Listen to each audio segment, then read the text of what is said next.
Hi, my name is Deirdre Maher Ridgway, and photography is my most desired medium for art.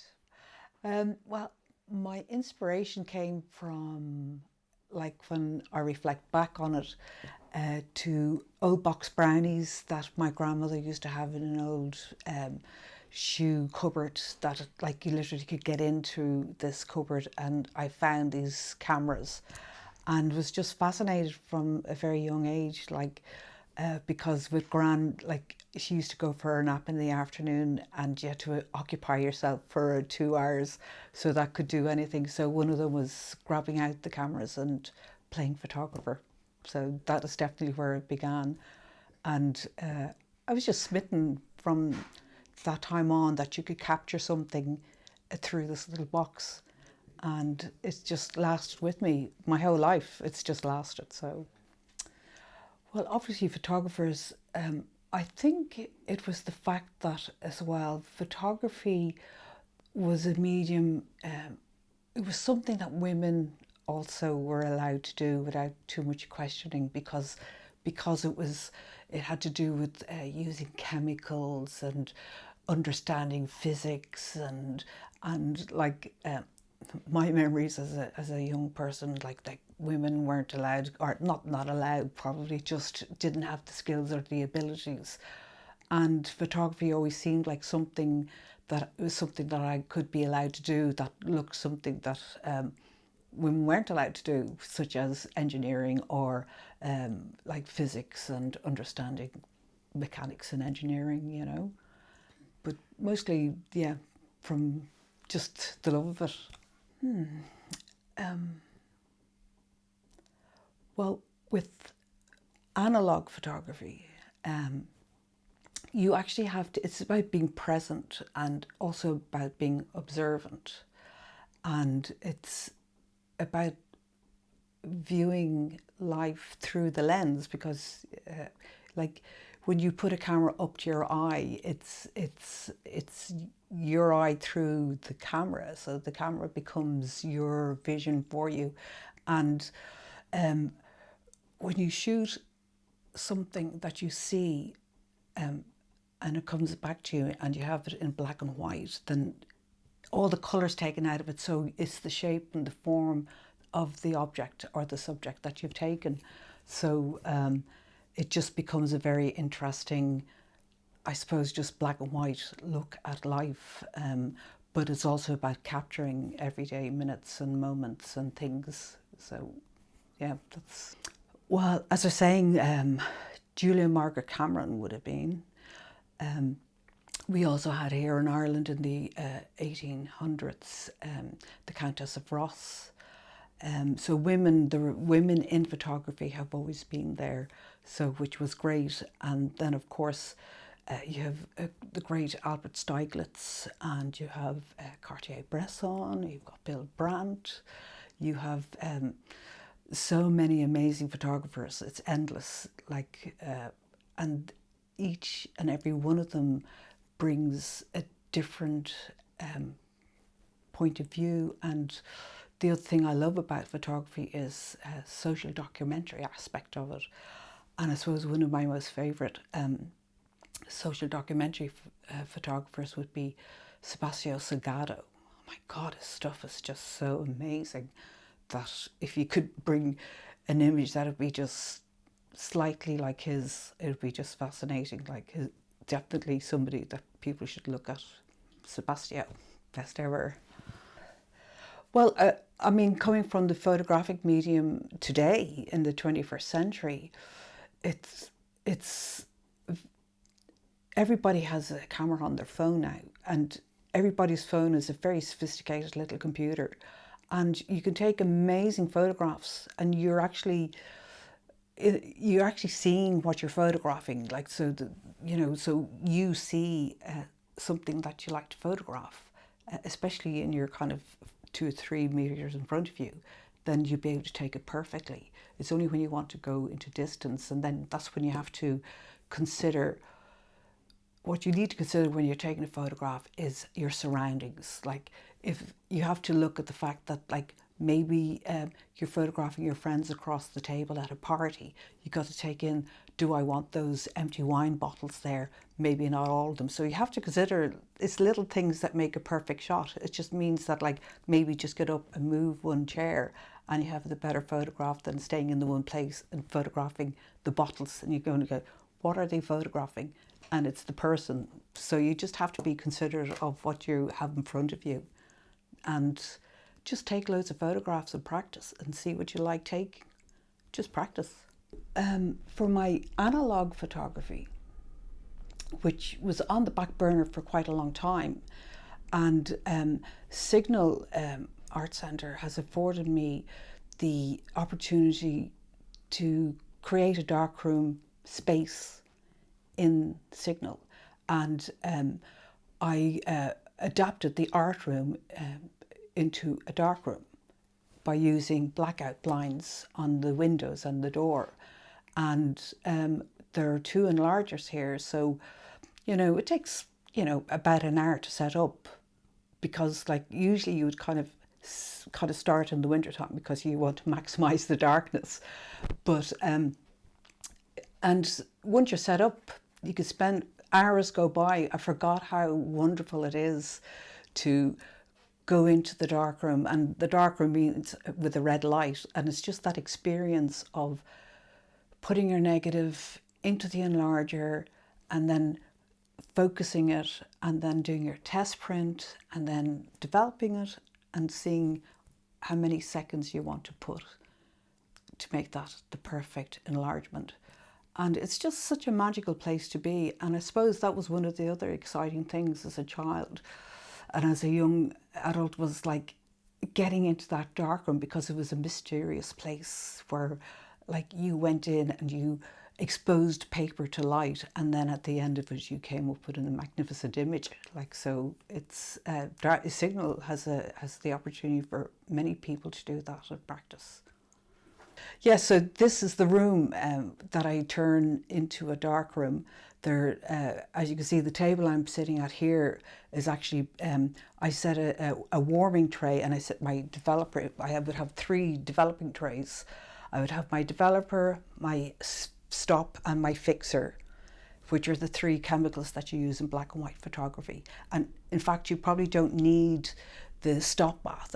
The only reason I would use stop bath, and the reason why I did, was because I was developing using fibre-based paper, which, without getting too kind of over the top, like when you're printing it takes longer. There are 2, so just kind of to explain, right? There are 2 types of paper that you can use when you're enlarging a black and white photograph using analog system. Use resin coated paper and fibre-based paper. And resin coated paper makes it much quicker. You pop it into the developer, it takes a minute max, and you can just wash it off in water and pop it into your fixer and fix it for like a minute, and then you've got a permanent image. When you use fibre-based paper, by its very name, means that it's literally you're developing into the paper. So the images penetrates into the fibres of the paper. So it takes a longer processing of development. So it takes up to 2 or 3 minutes, depending on what you do with the image, to actually develop. And then you have to say, okay, I'm happy with that. And then you need a stop bath with that, because you don't want it, those 20 seconds or 5 seconds extra from the developer into the stop bath could be the difference between the perfect print and just a little bit over. So you have to stop it, and then you put it into your fixer, and it takes about 3 or 4 minutes in the fixer, and then you have to wash it quite a lot as well. So fibre-based is definitely a lot more work, but you get the benefit of kind of depth of the image, because it's penetrating into the fibres of the paper instead of just resting on a resin coat on top paper. Well, Signal has done a lot for me, because it's Signal have encouraged me, nurtured me, and certainly given me the confidence to realise that I am a creative person, and I'm a pretty good photographer, and that I should do something about that truly. And as I was saying earlier, they have encouraged me to create this darkroom in here that I can, do on any occasion. Once I book the room, then we can turn this into a whole darkroom and spend hours. And through all that, then it has given me the confidence and courage to actually put in and get my own solo show, which I have on now at the moment in Signal. And I feel scared and I feel proud at the same time, but Signal Arts Centre wouldn't really be happening without their encouragement and support. I decided to call it This, That and the Other, which because I have analog photography in it, and I have digital photography in it.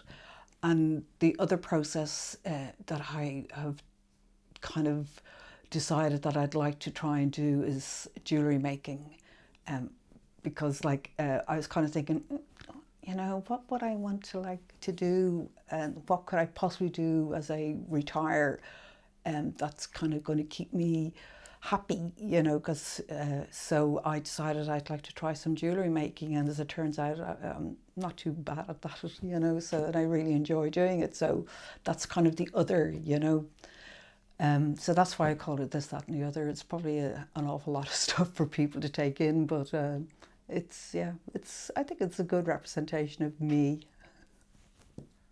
I think what I'd love is for people to have a walk down memory lane, because it's a backlog of photography that I've put on, and it's just looking at Ireland and us from the late 80s to the mid 90s analog wise. I was very fortunate to have worked for a little inner city newspaper in the mid 90s, and got to go to some incredible places around the inner city of Dublin, and to try and observe and socially document places. So I think the majority of the black and white images certainly give a nostalgic remembrance of our time before the burgeoning society that we've become. It's so different and innocent, and I think people will love it.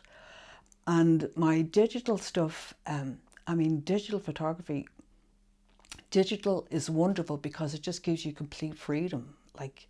There's no counting the cost of, shooting a photograph anymore, but obviously there's always the cost of hard copy. So once you want to get that hard copy in your hand, it costs money, but digital photography is incredible because you're so enriched with colour with that. And my digital photography is probably colourful, abstract, everyday stuff. People recognise it all the time, but they walk by it. So I can't explain it. People go, oh yeah, I recognise that, and they would have walked by it maybe every day, but they didn't stop to see it. So I kind of see things, I suppose, maybe for people. So when you look at the colour work, it's some of it is very beautiful, and some of it is there's one there, it's one of the blue ones where the moon is shining bright in the day, and I got this cool aircraft flying in the sky, and it's just beautiful, just amazing blue colour with the moon and an aircraft, and it just looks incredible, I think. And there's a lovely still life that, it just looks like a paint. It's just, there's some, it's just beautiful. My favourite, with the black and white, the favourite one, I think, might be himself here, the Dice Man, I was going to college, and we had to do a project, and I just knew in my head that's who I wanted to photograph.